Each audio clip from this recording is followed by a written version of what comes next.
कोई राधा पुकारता है तो प्रेम विवश होकर मैं उसके समीप पहुंच जाता हूं। महाप्रभु हरिवंश चंद्र जी कहते तत्काल उसके अनंत अपराधों का नाश कर देते हैं और अनुलिख्या, आगे जो कोई गलती हो जाएगी वो लिखेंगे नहीं, क्योंकि समस्त ब्रह्मांडों के साहब श्री लालजू महाराज हैं, श्री कृष्ण चंद्र जो हैं। अनुलिख्यानंतान तदपराधान मधुपति। फिर महाप्रेमाविष्टस तो परम देयम विमर्शति। प्रभु चिंतन में पड़ जाते हैं कि इसने राधा नाम उच्चारण किया, मैं क्या दूं? क्या अपने प्राणों से अधिक प्रिय राधा नाम का फल मैं इसे माया जनित भोग दूं?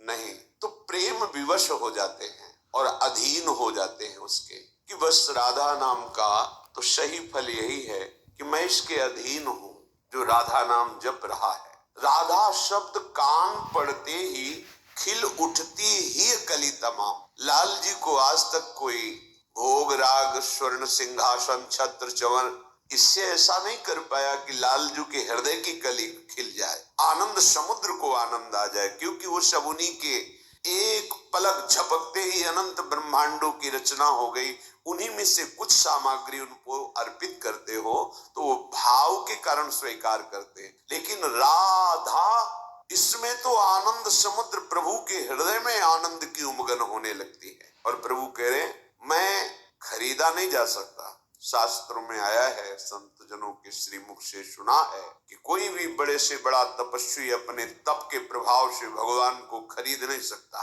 कोई भी कितना भी साधन कर ले, वो साधन के अभिमान में आकर के इतने साधन से मैं भगवान को खरीद लूं, ऐसा नहीं। पर यहाँ वर्णन करते हैं कि मेरा निश्चित मूल्य है, मैं खरीद जाऊंगा, खरीद लो मुझे। क्या मूल्य? नित्य निश्चित है मेरा प्रेम प्रपूरित राधा नाम। आंखों में अश्रु चल रहे, शरीर में रोमांच है। राधा, लालजू ठाकुर जी खरीद लोगे आप, इस राधा नाम से लालजू को अधीन कर लोगे आप, चाहे जो खरीद ले।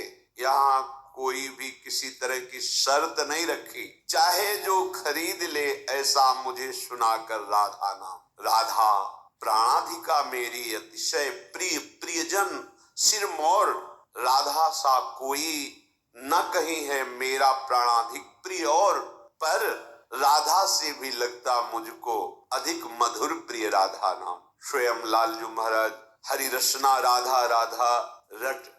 अनंत ब्रह्मांडों में जितने भी भक्त हैं सब हरि के विविध नाम का जप करते हैं, उनके रूप का ध्यान करते हैं। पर ये वृंदावन का एकांतिक रहस्य है जो बड़े बड़े योगियों की भी दृष्टि में नहीं आता। यहाँ जपत हरि विवश तव नाम प्रतिपद विमल मनसि तव ध्यान ते निमिष नहीं तरिबो। एक पलक झपकने के लिए भी राधा रूप का आदर्शन लालजू सह नहीं सकते, तो ध्यान में सदैव राधा और जिह्वा में सदैव जपत हरि विवश राधा राधा। तो अपने लोग तो जीव है, शरणागत है। कैसा अद्भुत राधा नाम! जिस समय हम रा बोलते हैं तो रेपो ही कोटि जन्माघम कर्म भोगम शुभाशुभम आकारात गर्भवासम च मृत्युम च रोग मुत्सृजेत। धकार आयुषो हानि माकारो भवबंधनम श्रवण स्मरणोक्तिभ्या प्रणश्यन्ति न संशयः। यह वर्णन कर रहे कि रा, जब आप राधा बोलना चाहते हैं तो रा, जहां ही राधा का भाव करके कि हम राधा नाम उच्चारण करते हैं, रा बोला, रेफो ही कोटि जन्मागम, करोड़ों जन्मों के कर्म भोगम शुभाशुभम, शुभ और अशुभ दोनों का नाश कर दिया, क्योंकि महासुख की प्राप्ति के लिए दोनों का नाश आवश्यक है। अगर शुभ है तो स्वर्ग आदि लोकों तक के सुख प्राप्त होंगे, अशुभ है तो नरक आदि भोग, शुभ अशुभ दोनों मिश्रित हैं तो मृत्यु लोक के। लेकिन प्रेम में युक्त होकर परम धाम में निरंतर वास करने के लिए शुभ अशुभ दोनों का नाश होना चाहिए। तो जब हम राधा नाम का ध्यान करते, रा उच्चारण किया, उसी समय करोड़ों जन्मों के शुभ अशुभ दोनों का नाश हो गया। रेपो ही कोटि जन्माघम कर्म भोगम शुभाशुभम आकारात गर्भवासम च मृत्युम च रोग मुत्सृजेत।